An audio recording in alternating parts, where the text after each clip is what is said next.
Online mode में देवके पांडे की कानूनों या डीआई इंस्टीट्यूशन वहां पर उपस्थित पीएम और एसएसपी श्री डॉक्टर शुक्लजी और श्री दिनेश कुमार रावत वहां पर उपस्थित सभी विभिन्न विभाग के अधिकारी विभिन्न छात्रों कॉलेज वगैरह से आए सभी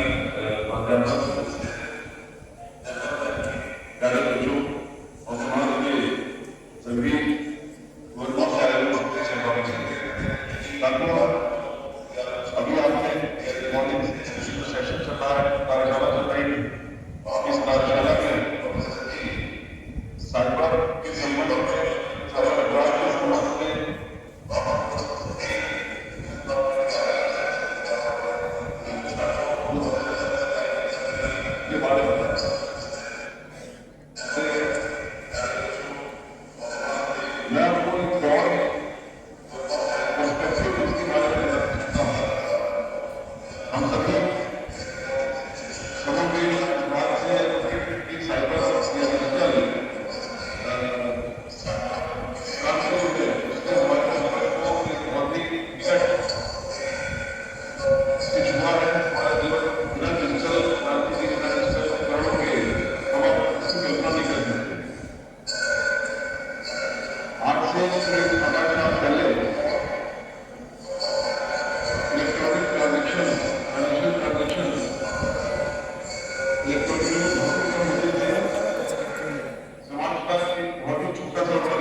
साइबर क्राइम का एक दूसरा बड़ा हिस्सा बनाते हैं। और तीसरा जो भी रिसेंटली जिसका उपयोग जिसका क्राइम का एक ज्यादा नजर में आया है वो है साइबर अरेस्ट, डिजिटल अरेस्ट। तो मैं तीनों के बारे में थोड़ा सा डिटेल में बताऊंगा। डिटेल में हमारे वहां पर विशेषज्ञ हैं डॉक्टर रशीद टंडन, उन्होंने आपको बताया भी होगा और आगे भी इस कार्यशाला में बताएगा। साथियों, जो फ्रॉड से रिलेटेड इश्यूज हैं वो मेनली 3 कारण से होते हैं। लालच के कारण हमारा कंज्यूमर है वो किसी लालच में उसका लालच के कारण होता है या लापरवाही के कारण होता है और या फिर एक साइकोलॉजिकल है के कारण होता है। अक्सर आपने देखा होगा कि विभिन्न प्रकार के जो इन्वेस्टमेंट साइबर के माध्यम से, डिजिटल के माध्यम से जो साइबर इन्वेस्टमेंट की बात करते हैं वो इस प्रकार का और दिखाते हैं कि साहब हम एक महीने में 10% कीमत बढ़ा देंगे, 10% आपका इन्वेस्टमेंट बढ़ा देंगे, हम 2 महीने में 20% बढ़ा देंगे, हम 1 साल में दुगना कर देंगे वगैरह वगैरह। और इसी लालच में आकर के आदमी में इन्वेस्टमेंट करना शुरू करता है। शुरुआत में गहराई तक फंसाने के लिए अब जो एडवांस क्राइटेरिया ज्यादा बड़े प्रकार के नेटवर्क हैं वो शुरू के 1-2 महीने में तो रिटर्न देते भी हैं, लेकिन जैसे जैसे पैसा बढ़ता है, बढ़ा जाता है इन्वेस्टमेंट का,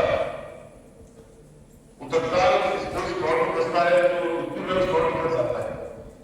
साथियों, जितने भी इन्वेस्टमेंट के माध्यम हैं, जितने भी लेजिटिमेट इन्वेस्टमेंट के माध्यम हैं, चाहे वो शेयर मार्केट हो, चाहे वो बैंक्स हो, चाहे वो एनबीएफसी हो, किसी भी जगह पर मैक्सिमम रिटर्न जो है वो आप देखेंगे कि 15-16 महीने में तो 20% तक सालाना होते हैं। कोई भी ऐसा माध्यम नहीं है जो लगातार आपको 50%, 60%, 100% तक दे सके।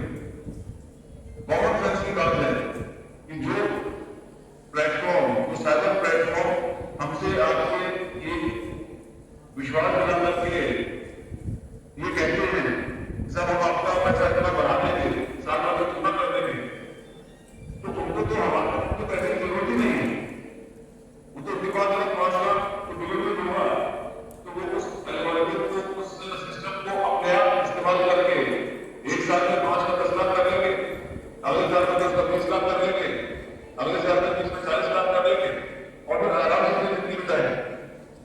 लेकिन वो संभव नहीं है और इसी कारण से वो हमको इस 2 लक्ष्य को फंसाते हैं कि हम आपका पैसा बढ़ाएंगे और आप रुपया में इन्वेस्ट करें। मूल कारण इसका जो है वो लोगों के लालच। बेसिक इकोनॉमी को समझना जरूरी है। कोई भी लेजिटिमेट इंस्ट्रूमेंट ऑफ इन्वेस्टमेंट, कोई भी इंस्ट्रूमेंट जो है वो 10-12% आपके बैंक के एवरेज जो है वो 8-9%, 10% देते हैं, जो उसमें रिस्क तो 0 होता है। उससे बढ़कर के मार्केट का मतलब जो आपका शेयर मार्केट है, स्टॉक बॉन्ड मार्केट है, बॉन्ड मार्केट आपको 11-12% देता है, उसमें बहुत ही मिनिमम रिस्क एसोसिएटेड होता है। स्टॉक मार्केट जो है वो 18 से 20% एनुअल रिटर्न नॉर्मली देता है, इसके साथ ज्यादा कम आता है, उसमें रिस्क ज्यादा एसोसिएटेड होता है।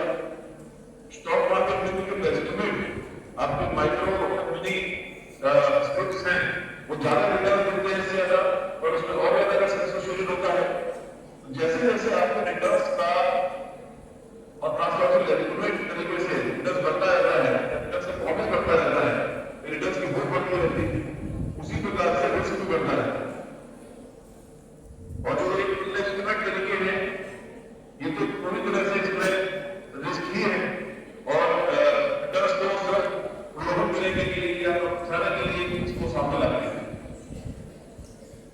तो और अनरजिस्टर्ड, जो सेविंग में रजिस्टर्ड नहीं है, जो बैंक में रजिस्टर्ड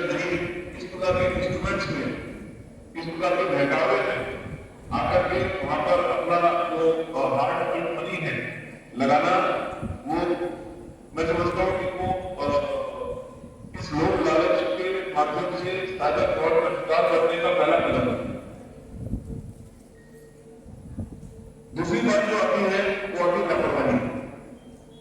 इस बारे में आपने अक्सर अपने कैंपेन देखे होंगे, बैंक से कैंपेन आते रहते हैं, बैंक कैंपेन करते हैं, सब अपना पर्सनल डेटा शेयर ना करें, अपना ओटीपी शेयर